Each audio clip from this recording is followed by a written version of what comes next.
Vamos lá, pessoal? Começando então o nosso curso de redação para o TJ, não é? Da primeira instância, TJ Minas. Uma prova que naturalmente vai ser diferente pelo projeto básico do TJ da segunda instância. O TJ da primeira vai ser feito aí pela OCP. E o de vocês aqui vai ser cobrado o que de vocês? Vai ser cobrado redação.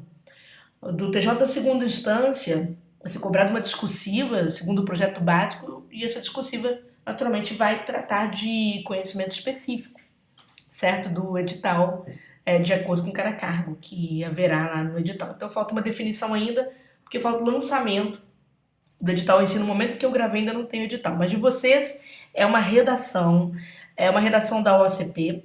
A gente vai falar um pouquinho sobre essa banca nesse primeiro momento. É muito importante, né, que você entenda um pouco a cabeça da banca, quais são suas limitações, o seu grau de exigência. Bom, gente, a OCP ela vai apresentar um conjunto temático, né? Vamos começar pelo tema. Eu gosto muito de falar dos temas. Um conjunto temático que vai lembrar muito os assuntos dos quais a FCC gosta, a FCC, a FGV. E aí você de repente vai ficar assim, poxa, mas então quer dizer que a OCP é difícil? Não, não é. A FCC tem uma exigência muito grande em concurso. Eu sempre falo isso em todos os meus vídeos, né? Sempre aviso para vocês. A OCP, que vai ser a banca do TJ Minas, é uma banca um pouco mais simples.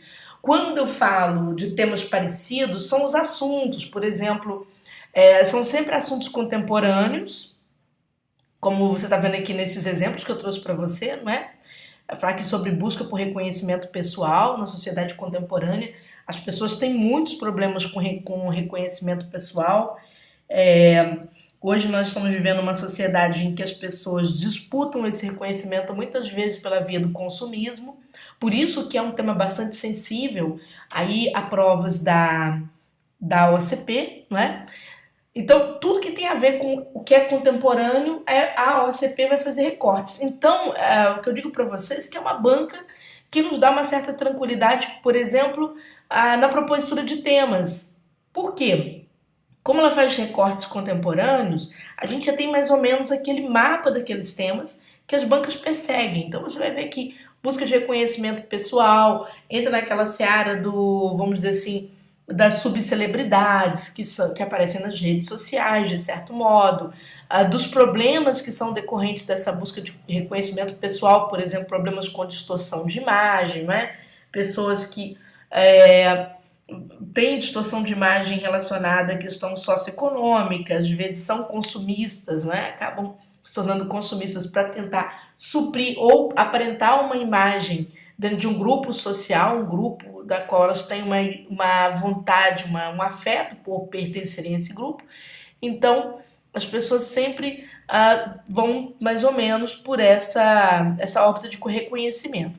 Então, vocês vão ver que muitos dos temas da OCP, eles vão tratar de aspectos que são derivados, por exemplo, de comportamentos contemporâneos, motivados principalmente por, vamos dizer, por efeitos que são, né, decorrentes das redes sociais, comportamentos do mundo virtual, tá bom? Então aqui um tema para você anotar. Temos outro tema, discutindo liberdade de expressão, discursos de ódio. Esse tema caiu para tudo que é lugar, tudo que é banca, não é? E a OCP trabalhou este tema. Foi até no vestibular, não foi nem em concurso. Opa, se não foi em concurso, pode ser que o concurso seja agraciado por esse tema muito discutido hoje. O discurso de ódio, por exemplo, né? Você tem aí os discursos de divisão, de relação com grupos de pertencimento, você tem a questão das próprias fake news, tá certo? As distorções de informação, então você tem toda essa questão para você trabalhar. E liberdade de expressão é um assunto muito interessante, porque hoje se discute um pouco as limitações da liberdade de expressão, e ela tem limitações, né? Nós vamos falar sobre isso no curso. Uma das limitações da liberdade de expressão, gente, é o anonimato. Por quê? Porque a Constituição ela veda o anonimato. E se você observar, hoje está sendo muito discutido o quê? A disseminação de fake news, né? A fake news muitas vezes não tem um pai nem uma mãe para aquelas fake news. Você precisa descobrir de onde é a fonte e é muito complexo localizar isso. Então, quer dizer, as pessoas podem expressar o que elas querem, mas primeiro elas têm que tomar cuidado com dois problemas, certo? É o problema da vedação, que é proibido na Constituição. Os concursos eles ficam em cima disso para ver se você vai argumentar nesse sentido. E também o problema da dignidade da pessoa humana, não é? Muitas vezes você tem fake news caluniosas e por aí vai. Enfim, são assuntos que eu estou discutindo que são pertinentes à órbita das proposituras temáticas. Então nós temos aqui, veja só, a alfabetização digital como remédio para a tentativa de as pessoas não serem tão inocentes, não comprarem tanto, não é? A ordem de fake news ou outros problemas decorrentes de crimes digitais, como por exemplo clonagem de cartão, chamados crimes virtuais, em que as pessoas clicam em determinados links, né? E tem suas contas aí praticamente roubadas, né? Vamos dizer assim, por pessoas que vivem disso. Enfim, vocês vão ver que qualquer tema da OCP, eu mostrei esses três aqui para vocês, qualquer tema da OCP vai recorrer para problemas que são derivados de redes sociais. É a maioria vamos dizer assim, a gente pode falar que quase a maioria absoluta das preferências da banca. É claro que a banca não tem uma extensão de provas, gente, como a Fundação Carlos Chagas tem, né? O CESP tem lá um conjunto de provas que não tem fim. Mas a OCP, pelas poucas provas que já fez, ela demonstra todo esse caminho, tá certo? A ser trilhado. Vamos falar um pouquinho sobre a avaliação da OCP, o que você precisa, né, saber, pelo menos assim nesse primeiro encontro, sobre o que te espera. Por quê? Porque a sua redação ela vai ser considerada uma redação válida para o concurso público se ela cumprir os critérios avaliativos da sua banca. Isso eu sempre falo para os alunos às vezes esquecem isso no processo, durante o processo de estudo, e passam a produzir redação tal qual produziam quando estavam na escola ou faziam faculdade, não é? E não é bem assim que a gente processa. A gente precisa desenvolver redações que atendam a critérios que as bancas estão cobrando ali. Só para vocês terem uma noção de como isso é importante, não é? Por exemplo, você chega num concurso, vou pegar um concurso, falar de um concurso grande que houve recentemente, concurso da Polícia Rodoviária Federal, por exemplo, né, que foi um concurso bastante concorrido. Você vê, às vezes, alunos com uma capacidade textual, tecido mesmo, tá? Certo? Texto. A gente chama texto de tecido, ou seja, o bom texto, né? Alunos com essa capacidade perdendo posições para alunos com dificuldade textual. Como assim, Júnior? Que coisa mais paradoxal é essa, professora, que você está falando comigo? É o seguinte, o aluno muitas vezes que já escreve bem, ele já tem isso já é tradição na vida dele, não é? Redigir bem. O que ele faz? Ele tende a negligenciar o cumprimento de algumas regras, de alguns critérios que a banca vai observar na discursiva dele. Então, se você tem uma discursiva muito bem redigida, você vê que a pessoa tem uma capacidade, teria pelo menos a capacidade de estar lá no serviço público há muito tempo, mas ela não consegue ser uma pessoa que trabalha dentro de uma regra, ou seja, uma pessoa que observa critérios na hora de escrever. Né? O eu dela fala mais alto, ela acaba produzindo aquilo na hora da prova com que ela se sente segura. Né? Eu sempre escrevi assim, então agora eu vou assim porque eu não tenho mais tempo. Tem esse tipo de discurso. Em compensação, às vezes, você vê, acabei inclusive de bater papo com um aluno no Facebook, um aluno falando sobre isso. Ele falou, vou mandar um depoimento para você sobre isso que você falou no meu curso, por acaso foi no curso dele, que foi um curso, foi a Fundação Carlos Chagas que fez a prova dele, tá certo, para o Amapá, e ele falando sobre as dificuldades da escrita e por que ele passou. E ele falou, Júnior, agora eu tô louco pra prova do TJM sair com redação, porque eu já saquei qual é a da redação, eu já entendi agora, entendeu? Eu já até sei o que eu não fui bem na minha redação, tipo, ele teve uma nota muito boa, mas poderia ter tido uma nota melhor se tivesse prestado atenção a outros critérios que ele negligenciou na hora. E ele falou, eu não joguei minha redação fora, professora, e foi a melhor coisa que ele fez, gente. A gente, quando está fazendo concurso público e quando é reprovado no concurso, a gente não joga as redações anteriores fora. A gente procura conversar sobre elas. E esse tipo de aluno que conversou comigo na mensagem no Facebook é exatamente o tipo de aluno com que eu gosto de lidar. Por quê? Porque ele não joga o material do concurso anterior fora. Ele vem falar para você quais são os critérios que ele cumpriu e da percepção dele, ou seja, ele só vem se certificar se a percepção dele com relação a critérios que ele não cumpriu se está certa. E é isso, gente, é isso.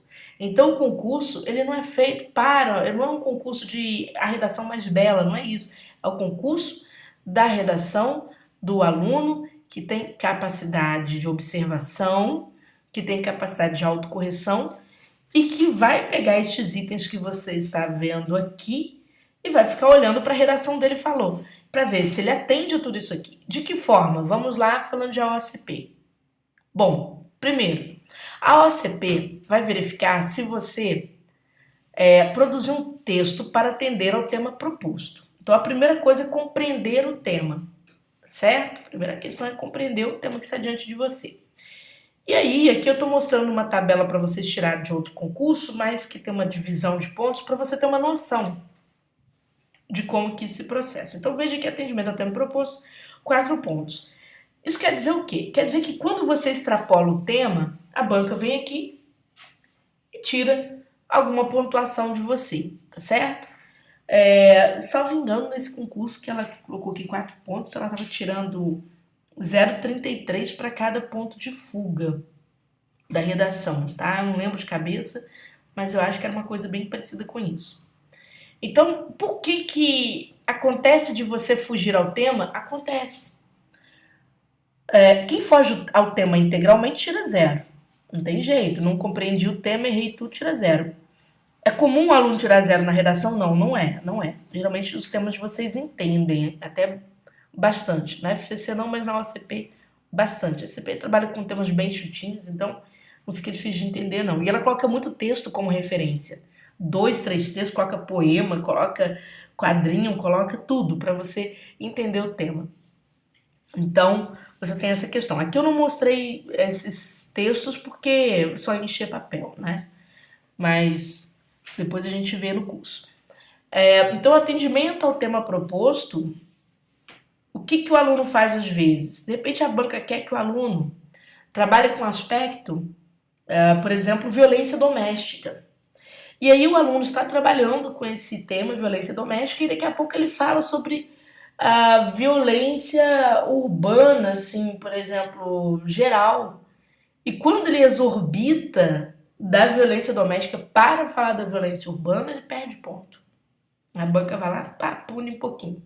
Está exorbitando.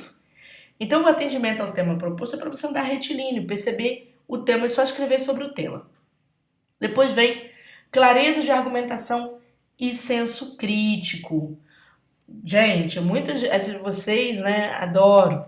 Vocês às vezes brigam comigo por causa do senso crítico. Eu fiz até depois eu vou falar sobre isso melhor dentro aqui do curso mesmo seguindo, mas eu vou te mostrar, eu fiz até um desenho, não é? Para não haver dúvidas sobre... Fiz desenho não, né? Eu trouxe uma ilustração para aqui sobre senso comum e senso crítico. O senso comum, imagina isso aqui é uma batata, em que a folhagem, né, saiu do solo. E você tem a raiz da batata aí, que é o essencial, que é com que você se alimenta, não é? O que é o senso comum numa redação? O senso comum é aquilo que todos nós temos como verdade. É chamada, vamos dizer assim, é o chamado conhecimento universal. É o conhecimento universal, conhecimento comum. Tá certo? Que pode ser verdadeiro ou não. Ele pode ser uma distorção da realidade também. O senso crítico, por sua vez, é o reconhecimento de uma verdade por trás do senso comum, quando ele é verdadeiro, e um aprofundamento, por isso que eu representei com essa ilustração, um aprofundamento daquilo que você está analisando.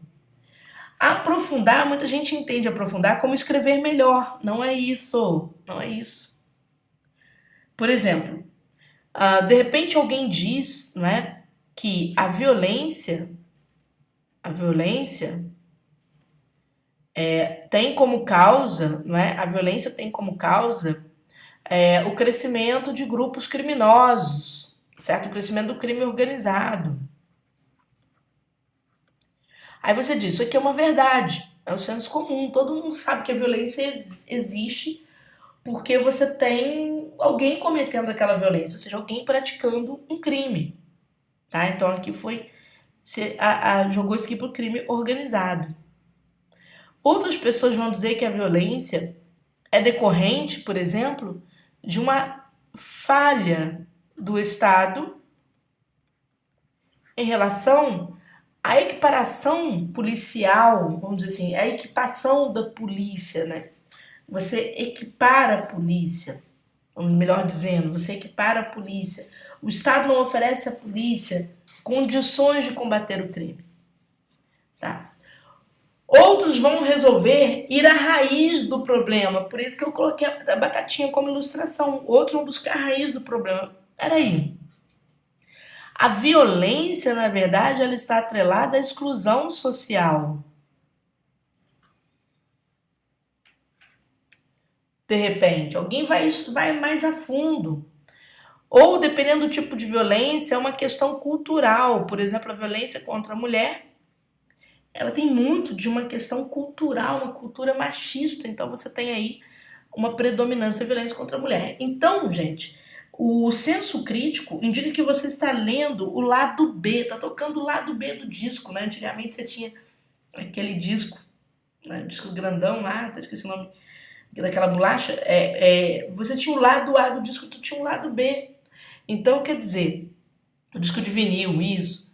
Então, quer dizer, o senso crítico, ele diz que você pode aprofundar, ou você pode desconstruir, porque às vezes uma visão do senso comum pode não ser uma verdade, pode ser uma distorção, tá bom?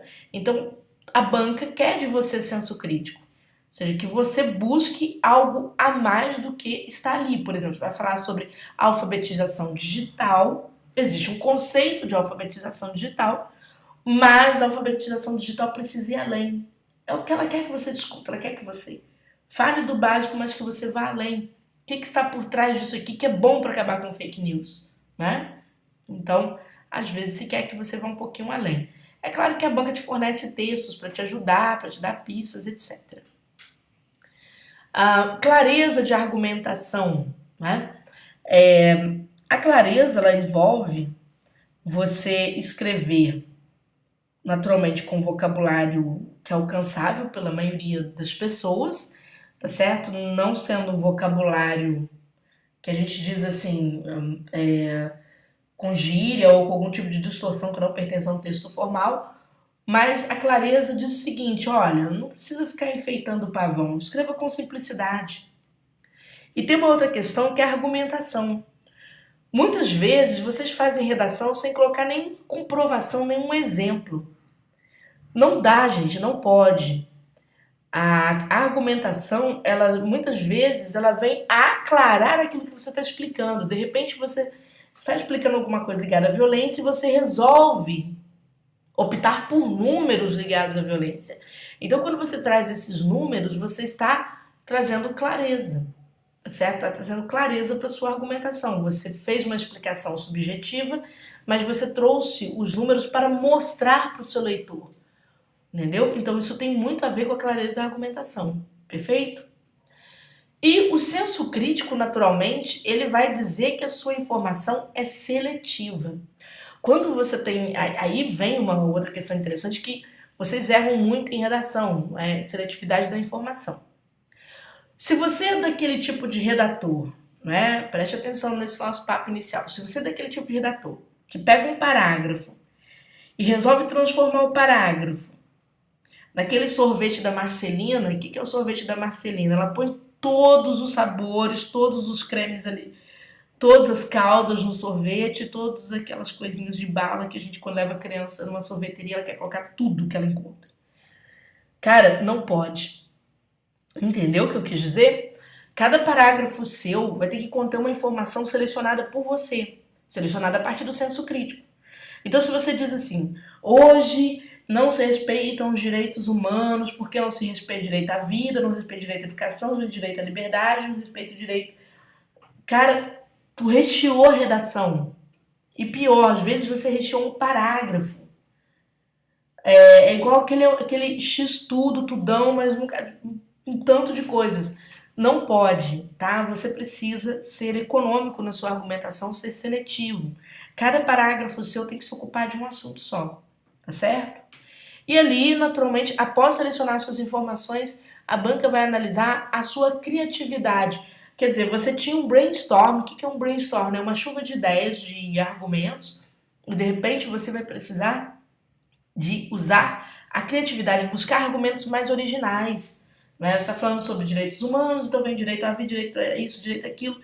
E aí você fala assim, direito à liberdade de expressão. Então, meio que você está buscando um direito que é importante hoje, é muito discutido.